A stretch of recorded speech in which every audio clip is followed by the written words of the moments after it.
Boa tarde a todos. Vou começar falando sobre justiça nos esportes. Achei muito importante essa pauta. Inclusive, eu fiz uma aferição rápida com alguns esportistas, com o Comitê Olímpico Brasileiro, para saber quais são as pautas mais urgentes da comunidade que pratica esportes, da comunidade desportiva. Vocês sabem quanto é o salário de um praticante de esporte no estado de São Paulo? A qualidade e a condição dos alojamentos de quem pretende ingressar na carreira desportiva? As condições que o Estado brasileiro oferece para os nossos jovens que intentam ingressar nos esportes? Pois é, essa é uma questão muito injusta, porque não há nem a possibilidade de inclusão nos esportes, nem para pessoas cisgênero, quanto mais transgênero. Uma outra coisa importante que eu queria me ater sobre esse projeto remonta à história da humanidade, remonta aos marcos civilizatórios da humanidade. Eu já falei aqui por diversas vezes e eu gostaria de repetir. Durante muito tempo, a escravidão da população negra vinda de África era permitida e prevista em lei. Houveram diversos movimentos que se contrapunham à libertação das pessoas escravizadas. Ainda bem que hoje ninguém tem capacidade e coragem de dizer que a escravidão negra deveria reacontecer. Na verdade, a gente ouve constantemente discursos racistas, a exemplo do que aconteceu em Santos, o racismo estrutural e institucional, que a gente sabe que é resquício desse processo histórico. Mas ninguém tem coragem de dizer que a escravidão negra deveria voltar. Mas estava prevista em lei. Tem uma coisa que se chama História Social da Infância. Eu sou pedagoga, eu estudei durante muito tempo processos de aprendizagem.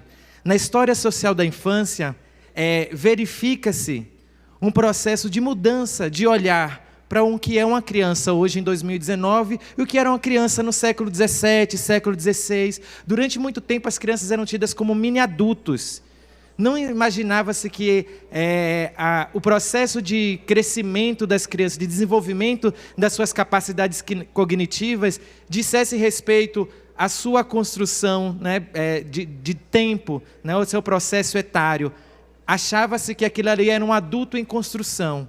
Hoje, ainda bem que nós temos discussões muito amplas, estendidas, a educação infantil, psicólogos e pedagogos discutem sobre a infância e entendem a infância e a criança como ser dotado das características que tem por ser criança.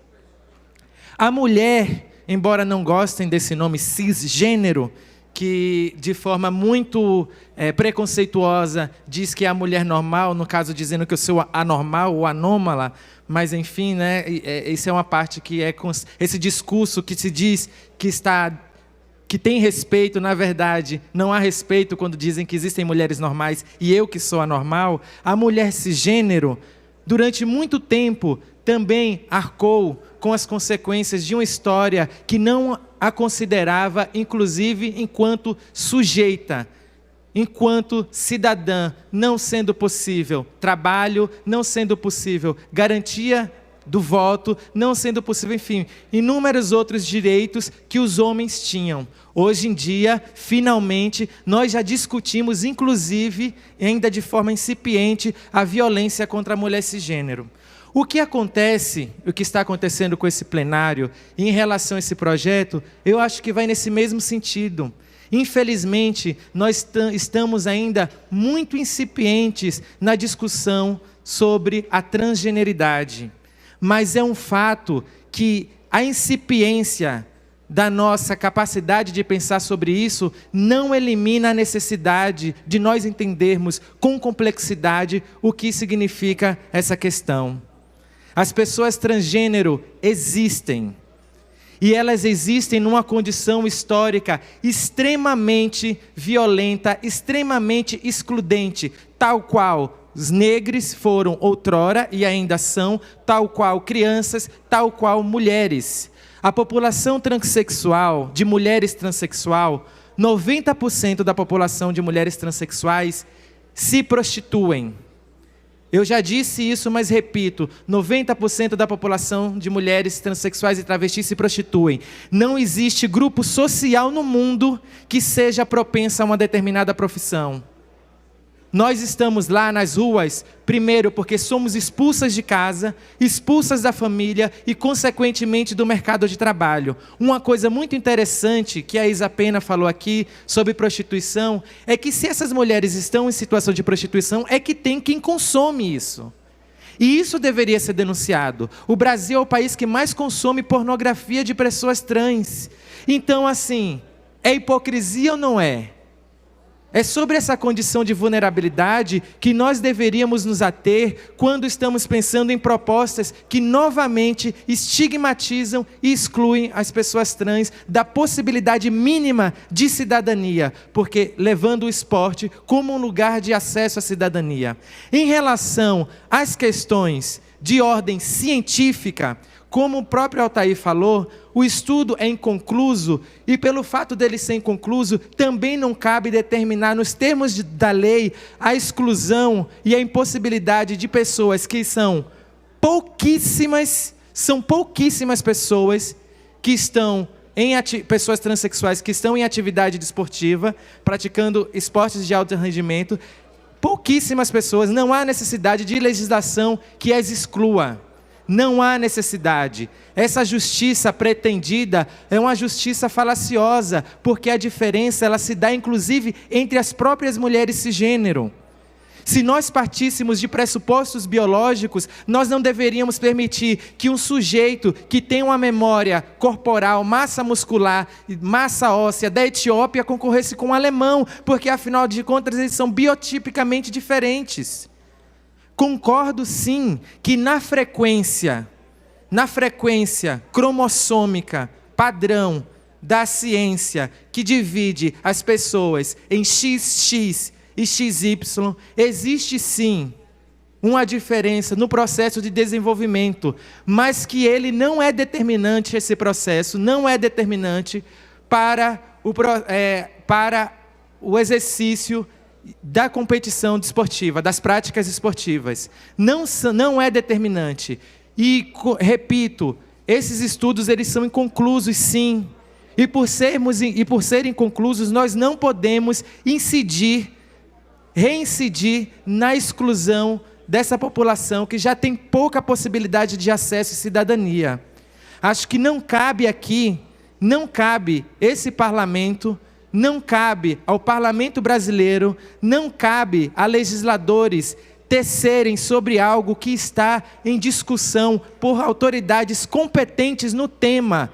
É a comunidade científica, comunidade médica, endocrinologistas e a comunidade desportiva que precisa tecer sobre isso. Nós devemos ser porta-vozes, uma vez que houver alguma determinação sobre esses temas.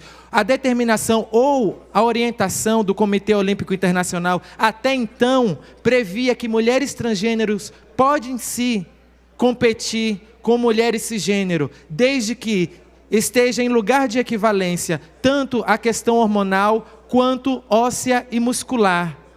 Essa é a autoridade que nós deveríamos aqui obedecer. Comitê Olímpico Internacional, Comitê Olímpico Brasileiro, nós devemos sim abrir mão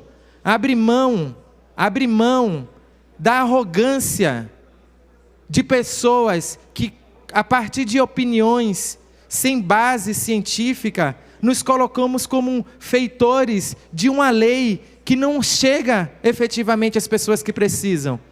De uma lei que, na verdade, exclui. Na verdade, de uma lei que está tentando inibir o mínimo que as pessoas trans não têm, que é cidadania. Acho muito interessante quem bate palmas e quem se diverte com a exclusão constante dessa população. E eu não estou falando apenas sobre a população transexual. A população transexual é uma parte de um complexo sistema de exclusões que faz com que qualquer pessoa que não pareça normal, entre muitas aspas, segundo o deputado, seja exclusa.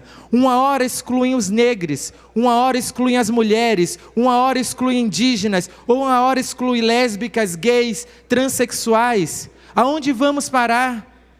Eu sei onde vamos parar. Exatamente nesse estado de coisas que estamos hoje, num país completamente violento, apático e doente, que se diverte e bate palmas a cada vez que uma pessoa está com a cabeça à mostra, o coração arrancado do peito.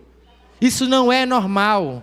Isso não é normal. Por isso, venho aqui manifestar e registrar e pedir, solicitar dos deputados, por favor, que se atenham a essa pauta com sensibilidade, procurem ler do que se trata esse projeto do deputado Altair, porque, novamente, assinar a exclusão de pessoas que já são excluídas dentro de um processo histórico é dizer que elas estão propensas à morte. É sobre isso. Muito obrigada.